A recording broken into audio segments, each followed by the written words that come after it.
कहानी शुरू होती है एक जंगल को दिखाते हुए। एक आदमी पागलों की तरह इस जंगल से निकलने की कोशिश में था। जंगल इतना घना था कि यहाँ से बाहर जाने का कोई रास्ता नहीं नजर आ रहा था। ये इंसान सूरज को देखते हुए आगे बढ़ा था, लेकिन अब सूरज भी ढल चुका था, लेकिन उसने भागना नहीं छोड़ा। भागते भागते एक पॉइंट आया जहाँ एक फेरी के स्कटन पे उसे लिखा मिला, point of no return, यानी यहाँ से कोई वापस नहीं जा सकता। इस बोर्ड को देखकर परेशानी उसके चेहरे पे साफ जाहिर थी। अंधेरा गहरा हो जाता है और एकदम से सारे परिंदे उड़कर यहाँ से चले जाते हैं। छुपने की कोई जगह भी नहीं थी। ये आदमी बहुत ज़्यादा डर रहा था, इसीलिए दरख्त के ऊपर चराच जाता है। और उसकी बदकिस्मती कि वो इतने ऊँचे दरख्त से गिर गया, इससे पहले कि वो बेहोश हो जाता। हम देखते हैं कि कोई उसे खींच के लिए क्या खींचने वाला कौन था, ये नहीं दिखाया गया। लेकिन हमें साथ में की दर्द भरी चीखें सुनाई दी गई। सीन कट होता है और हमें 6 दिन बाद शहर में मीना नाम की एक लड्डा दिद्ध को दिखाया जाता है। मीना की कोई दोस्त या फैमिली नहीं थी सिवाय एक बहन की। इस टाइम वो जिस पेट स्टोर पे काम कर रही थी, उसके बॉस उसे एक पैरट को जू पे छोटी आज के आने का ऑर्डर देते हैं। मीना इस पैरट को उठाकर अपने घर ले जाती है क्योंकि उसे अगले दिन जू जाना था। रात उसने इस पैरट के साथ गुजारी और फिर सुबह होने पर वो इस पैरट को लेकर जू के लिए निकल गई। लंबी एसडीडी डीहक पर चलते चलते एकदम से शायद उसने गलत टर्न ले लिया और वो पहुंच गई जंगल के बीचों बीच। ये वही जंगल था जहां हम पहले एक आदमी को गाय पोता देख चुके हैं। पहले तो वो अपनी गाड़ी के ज़रिए ही इस जंगल के अंदर जाती रही, लेकिन जब उसे यहाँ से बाहर निकलने का रास्ता समझ नहीं आया, तो उसे इस गाड़ी से उतरना पड़ मैंने आपके थी। उसे लगा कि शायद यहाँ करीब कोई होगा जिससे वो मदद माँगे। वो अपने पैरट को लेकर आगे बढ़ने लग जाती है। अंधेरा भी गहरा होता जा रहा था। एकदम से पहले की तरह ही सभी परिंदे इन दरख्तों से उड़ जाते हैं। मीना को अब डर लगने लगा था क्योंकि ज़मीन भी ज़ोर-ज़ोर से हिल रही थी। उसे अपने करीब किसी के होने का भी एहसास होता है। एक बूढ़ी औरत भाग रही थी। मीना भागते हुए उसका पीछा करती है, वो उससे मदद माँग रही थी, लेकिन वो औरत रुकती नहीं, भागती रहती है। मीना जब उसका पीछा करते-करते थक गई, तो वो वहाँ रुक गई। उसके रुकने पर बूढ़ी अने माए औरत ने उसे आवाज़ देकर कहा, "अगर ज़िंदा रहना चाहते हो तो तेज़ी से भागकर हमारी तरफ आओ।" ये सुनते ही मीना दोबारा उस बूढ़ी औरत की तरफ भागी और वो बूढ़ी औरत उसका हाथ पकड़ी आबाज कर उसे एक घर में ले आई। घर आते ही उसने इस घर को लॉक कर लिया। ये कोई घर नहीं था बल्कि एक काफ़ी अजीब कबरदेह था जिसमें एक बहुत बड़ेढ़ा सा मिरर लगा हुआ था। इस बूढ़ी औरत के साथ यहाँ 2 और लोग भी थे। मीना घबराकर इन लोगों से पूछती है ये कौन-सी जगह है? ये लोग कोई जवाब नहीं देते और उसे मिरर के सामने खड़े होने को कहते हैं क्योंकि कोई उन्हें देखने आने वाला था। मीना पूछती है आखिर कौन देखने आ रहा है? तो वो बूढ़ी औरत मेडलाइन जवाब देती है, हमें वॉचर्स देखने आ रही है। एकदम से यहाँ अजीबो-गरीब आवाज़ भी गूंजने लगी।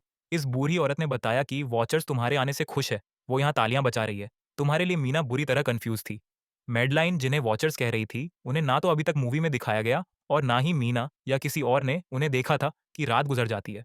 सुबह होने पर ये लोग इस जगह से बाहर निकल आते हैं। मेडलाइन बताती है कि वो सिर्फ रात में ही बाहर निकलते हैं। दिन के वक्त हम लोग जंगल में आज़ाद घूम सकते हैं। मीना को इस जंगल में नहीं रहना था, वो यहाँ से निकलने के लिए आगे पचाती है। पर मेडलाइन कहती है कि तुम्हारा अच्छा फैसला नहीं।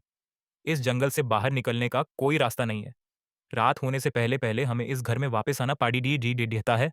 अगर तुम लेट हो गई तो तुम अपनी जान से हाथ धो बैठोगी। मीना किसी की बात नहीं सुनती और अपने पैरट के लिए आगे बढ़ती रहती है। आगे बढ़ने पर उसे भी वही साइन दिखाई दिए, पॉइंट ऑफ नो रिटर्न वाले। इन्हें देखकर वो घबरा तो गई, लेकिन पहले वाली लद्दादकी की तरह ही वो सूरज को देखकर सूरज के डायरेक्शन में आगे बढ़ती रही, पर जंगल से निकलने में कामयाब नहीं हो सकी।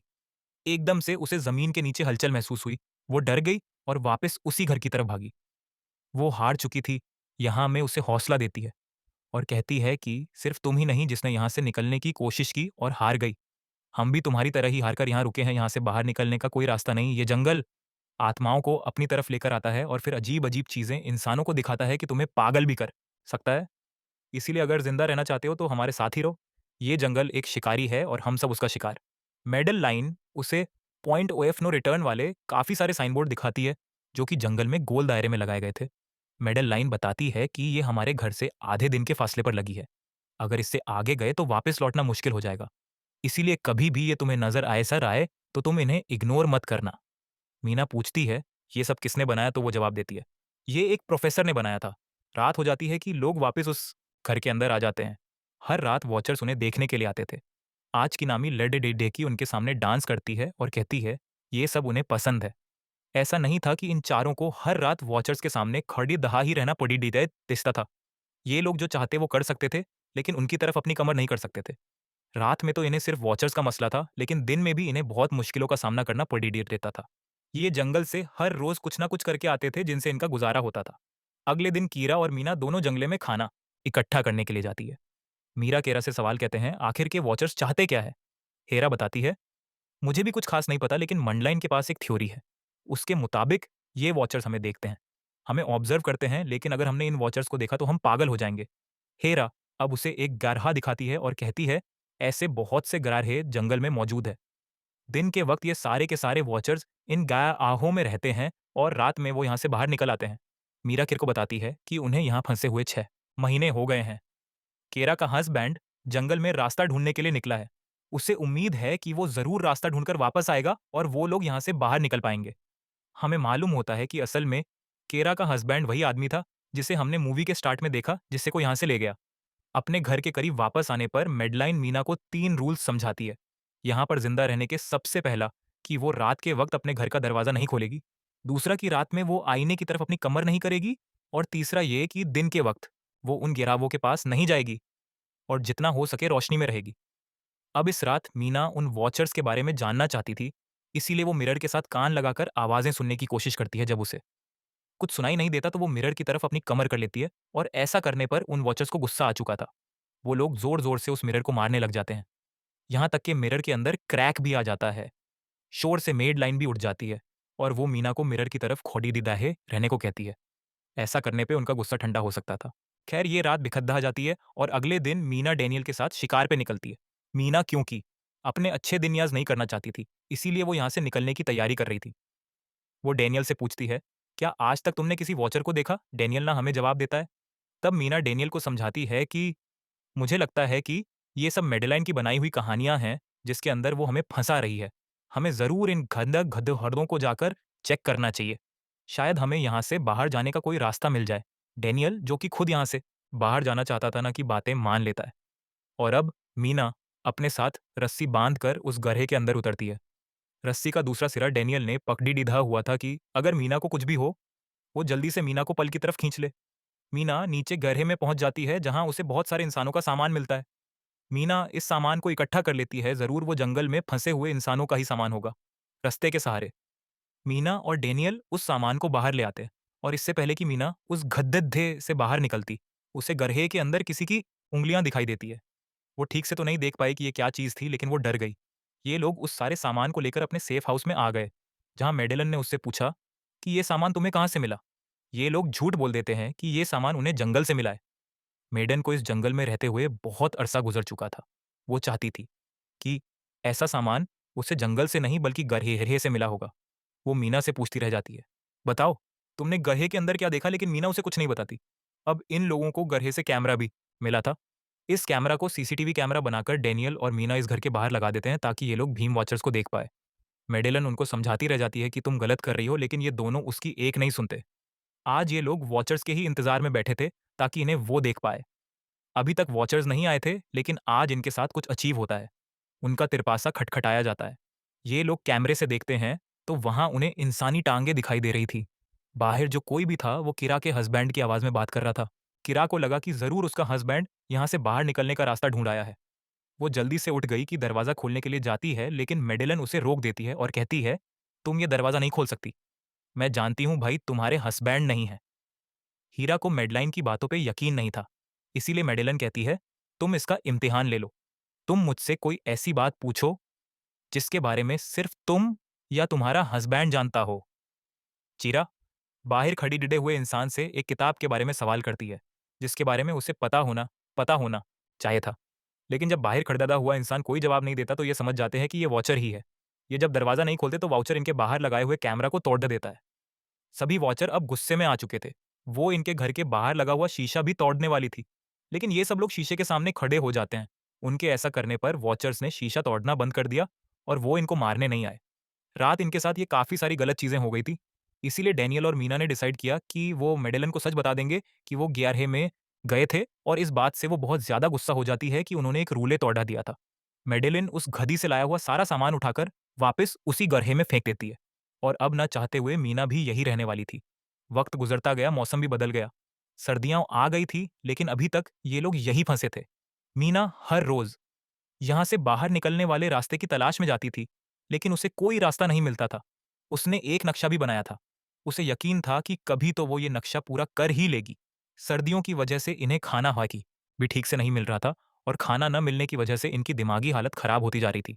और इसी सब में मेडेलिन और डेनियल का झगड़दद्दा हो जाता है। उस समय वो मेडेलिन के साथ-साथ मीना को भी बाहर ही छोड़ के हरा को सेफ हाउस में ले जाकर लॉक कर देता है। अंधेरा भी होने वाला था। मेडेलिन और मीना बहुत दरवाज़ा खटखटाती है।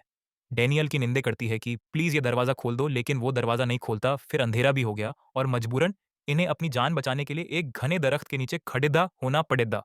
अब तो इन्हें वॉचर्स के आने की आहट भी सुनाई दे रही थी। इस टाइम मीना और मेडेलिन के साथ हम ऑडियंस को भी इन वॉच की एक झलक दिखाई जाती है। ये लोग लंबे-लंबे, पतले और खतरनाक थे। अपने घेराहों से निकाल कर ये सब इंसानों को देखने के लिए इस सेफ रूम तक पहुंचते हैं और जब ये लोग देखते हैं कि मीना और मेडेलिन वहां नहीं है, तो उनको खाने के लिए ये लोग जंगल में उन्हें ढूंढने लग जाते हैं और इन क्रिएटर्स के दूर जाते ही मीना और मेडेलिन को मौका मिल जाता है दोबारा अपने सेफ हाउस तक का। इस मर्तबा वो जोर जोर से दरवाजा खटखटाते हैं और आखिर डेनियल उनके लिए दरवाजा खोल ही देता है। ये लोग घबराए हुए थे क्योंकि इन लोगों ने अब वो क्रिएचर देख ली थी। मेडेलिन इन सबसे आकर कहती है कि मैंने तुमसे झूठ बोला था कि मैं यहाँ पे फंस गई। असल में मैं इन्हीं क्रिएचर्स की तलाश में यहाँ आई थी क्योंकि मैंने किताबों में पीआरएच रखा था कि ये सारी क्रिएचर्स, पर यहाँ है फेरस है, लेकिन यहाँ आकर मैंने जब भी नहीं देखा तो मुझे पता चला कि ये तो मॉन्स्टर गिनी राक्षस है और साथ ही साथ काफ़ी अक्लमंद भी ये लोग भेस बदल सकते हैं। मैंने जिसको देखा था, उसने बिल्कुल मेरे जैसा ही अपना रूप बना लिया था। बस उसके बाल थोड़े पटे हुए और आँखों के नीचे ग्रहे थे। मैंने उनकी इन हरकतों से अंदाज़ा लगाया कि वो हम जैसा बनने के लिए हर रोज़ कुछ सीखते हैं। इसीलिए ये हडोस आकर हमें ऑब्ज़र्व करते हैं और जो-जो काम हम करते हैं, वैसे ही काम ये लोग करने लग जाते हैं। इनकी ईडी बातों की तरह दोबारा दरवाजे पे खटखटाहट होती है। ये क्रिएचर्स अब ईडी की तरह बोल रही थी।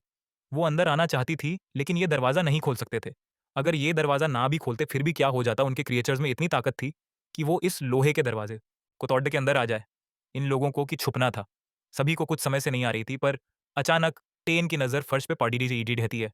यहाँ फर्श थोड़ा ऊपर-नीचे था, वो जैसे ही कारपेट उठाकर देखता है तो नीचे एक बंकर था। ये लोग बिना वक़्त जाए किए उस बंकर का दरवाज़ा खोल के उसके अंदर चले जाते हैं और फिर बंकर बंद कर लेते हैं। ये लोग इस चीज़ से हैरान थे कि ये बंकर इतने से यहाँ था और इन लोगों को पता भी नहीं चला। इस बंकर के नीचे बहुत फैसिलिटीज़ थी। हज़ारों दिन का खाना, बहुत सारे टीवी टेक्नोलॉजी और भी बहुत सा ज़रूरत का सामान रखा था। मीना जानना चाहती थी कि आखिर ये जगह किसने बनाई, इसीलिए वो इस कंप्यूटर को ऑन कर लेती है। इस कंप्यूटर में इंटरनेट तो नहीं था, लेकिन बहुत सारा डाटा सेव था, जिसे खोलने पर इन्हें पता चलता है कि ये सारी जगह डॉक्टर मार्टिन ने बनाई थी। ये असल में प्रोफ़ेसर को इनके बारे में पता था। वो इन पर रिसर्च करना चाहता था, इसीलिए उसने ये बंकर बनाया था। वो इस बंकर में रहता था। पैसों का लालच देकर वो दूसरे इंसानों को यहाँ लेकर आता था और रात के वक़्त उन्हें ऊपर रूम में छोड़कर खुद इस बंकर में आकर छुप जाता था और वो मस्टर फिर उन इंसानों को खा जाया करते थे। अपनी सारी रिसर्च के दौरान डॉक्टर मार्टिन बताते हैं कि ये जो है कोई मस्टर नहीं, बल्कि असल में फज़ थी जो पहले इंसानों के साथ रहती थी। लेकिन फिर इंसानों ने इन्हें धोखा दिया। इन्हें यहाँ जंगलों में फँसाकर वो यहाँ से निकाल गए और काफ़ी साल ज़मीन के नीचे रहने की वजह से इनका जादू और इनके पैर चले गए। डॉक्टर मार्टिन बताते हैं कि सारी रिसर्च के दौरान उन्हें एक सबसे अलग फेरी मिली, जो रोशनी में भी उन ग्रहों से बाहर आ सकती थी। वो अच्छी थी। उसने डॉक्टर मार्टिन को मारा नहीं, डॉक्टर मार्टिन उसे यहाँ ले आया। वो फेरी मार्टिन के साथ रहकर सब कुछ सीख गई, लेकिन थोड़े ऐसे बाद इन दोनों के अंदर कोई लड़ाई हो गई। इस कंप्यूटर में बहुत सी वीडियोज़ थी और हर वीडियो में डॉक्टर मार्टिन ने कुछ ना कुछ बताया हुआ था। मीना बस ये जानना चाहती थी कि आखिर में क्या हुआ, इसीलिए वो सबसे आखिरी वीडियो प्ले करती है, जिसमें वो देखती है कि प्रोफ़ेसर खुद को और उस फेरी को मारने वाली है। मरने से पहले वो इस जंगल में फँसे हुए लोगों के लिए यहाँ से निकलने का रास्ता बता देता है और कहता है कि शाम में जिस डायरेक्शन में परिंदे भागते हैं, उसी डायरेक्शन में भागने से वो लोग इस जंगल ऐसे ही निकाल सकते हैं। उसने इस रिकॉर्डिंग मैसेज में कहा था कि अगर कोई इस जंगल ऐसे निकालने में कामयाब हो गया, तो यूनिवर्सिटी में जाकर मेरी सारी रिसर्च दबा कर देना। बस कुछ ही रहने चाहिए। मैंने यहाँ आकर बहुत बड़ी दिखाया भी गलती करी थी। मैं वो दुनिया नहीं बना सका, जिसका मैंने ख्वाब देखा था। मैं इंसानों और फँस को एक साथ नहीं रख पाया। खैर, आज रात इनकी काफ़ी खुशी में कटती है, क्योंकि इन्हें बाहर जाने का रास्ता मिल गया था। सभी लोग अब बंकर ऐसी बाहर निकालते हैं तो देखते हैं कि इनका सेफ हाउस ऑन वॉच से पूरी तरह तबाह कर दिया है। ये लोग अब यहाँ जंगल ऐसी निकालने के रास्ते में बराहे जाते हैं। वो परिंदे, जिनके बारे में प्रोफ़ेसर बता रहे थे, वो तो शाम को उड़ान हिलने वाले थे, लेकिन इन्हें शाम होने ऐसी पहले जंगल ऐसी बाहर निकलना था। इसीलिए मीना अपने पास मौजूद पैरट को आज़ाद कर देती है। जिस डायरेक्शन में वो होता है, ये लोग उसी डायरेक्शन में चलने लग जाते हैं। चलते हुए रास्ते में इन्हें एक खबर मिली। मैडलाइन इस खबर को देखकर बताती है कि एक वक़्त जब ये लोग इंसानों के साथ रहते थे, लेकिन इंसानों ने इनके साथ बहुत बुरा किया, धोखा किया और इन्हें जंगलों में छोड़कर चले गए। और क्योंकि इन फेरर ने अपने पैर और अपनी जान को खो दिया, इसीलिए अब कभी वो इस जंगल से बाहर भी नहीं जा सकते। चलते हुए ये लोग एक नदी के पास पहुंच गए। फाइनल इस नदी के ज़रिए ये लोग इस जंगल से निकल सकते थे। शाम भी हो चुकी थी। वो वॉचर्स अब ज़मीन से बाहर निकलने लगे थे। इससे पहले कि ये लोग डॉक्टर मार्टिन की बोट में बैठ गए यहाँ से दूर चले जाते हैं। डैनियल को यहाँ अपना साथी जॉन मिल जाता है। वो ज़ख्मी हालत में था। डैनियल उसकी मदद के लिए आगे बढ़ता है। बाकी सब अपनी बोट में बैठ गए थे। इससे पहले कि डैनियल वापस आता ये लोग देखते हैं कि डैनियल जिसकी मदद करने की वो कोई इंसान नहीं बल्कि रूप बदलने वाली फेरी थी, जिसने अब उनकी आँखों के सामने डैनियल का रूप ले लिया था। ये सब लोग डैनियल के लिए कुछ नहीं कर पाते। उस फी ने अब डैनियल के माथे पे एक निशान बनाते हुए उसे जान से ही मार डाला था। इन्हें पालप होता है कि फस ये नदी पार नहीं कर सकती और फाइनल ये लोग खुद इस नदी को पार करके शहर तक पहुंच जाते हैं। होकर हमें दिखाया जाता है कि अब मीना डॉक्टर मार्टिन के कहे के मुताबिक उनकी यूनिवर्सिटी में उनका सारा डाटा खत्म करने के लिए आई है और इससे पहले कि वो उनका रिसर्च डाटा डिलीट करती। उसे इसके ज़रिए एक नई बात पता चलती है कि जब हज़ारों साल पहले इंसान और फिर एक साथ रहते थे, तो तब इनकी शादी भी हो जाया करती थी। ऐसे इंसानों और फिर के बच्चे भी हुए, जिन्हें हाइब्रिडस कहा जाता है। उसे यहाँ पे ये बात भी पता चली कि मेड लाइन जो उन्हें वहाँ मिली थी, वो कोई और नहीं, बल्कि प्रोफ़ेसर की वाइफ़ ही थी। वो कन्फ्यूज़ हो जाती है कि मेडेलन ने उसे ये बातें क्यों नहीं कहते बताई। इस सारी कन्फ्यूजन को शेयर करने के लिए वो कीर के पास आती है और उसे बताती है कि जिस मेडलाइन से हम जंगल में मिले थे, वो असल में प्रोफेसर मार्टिन की वाइफ थी। लेकिन उसने हमें ये सच्चाई इसलिए नहीं बताई, क्योंकि वो एक इंसान नहीं बल्कि एक भेष बदलने वाली फेरी थी। ये सुनकर किरा हैरान हो जाती है। असल में काफ़ी सालों पहले प्रोफेसर की वाइफ मेडेलन लंग्स कैंसर की वजह से मर गई थी। प्रोफेसर उनसे बहुत प्यार करते थे। वो उनके साथ ही रहना चाहते थे और फिर प्रोफेसर को पता चला इन भेष बदलने वाली फेरीज़ के बारे में। अपनी वाइफ की फ़ोटो दिखाते हुए उसने उस फेरी को मेडेलन जैसा बना दिया। अभी ये सारी बातें मीना बता ही रही थी। तो एकदम ऐसे ही उसे पता चला कि वो ये सारी बातें किरा को नहीं, बल्कि मेडेलिन को ही बता रही है, जिसने इस वक़्त किरा का भेष बदला हुआ था। जैसे ही असली किरा यहाँ आती है, मेडेलिन उसे बेहोश कर देती है। जिसके बाद वो फ़ौरन मीना पे हमला करने के लिए आगे बढ़ती की है, ताकि उसका राज़-राज़ ही रहे। इससे पहले कि वो मीना को मार देती, उससे कहती है, मैं इकलौती थी जो जंगल में सबसे अलग थी।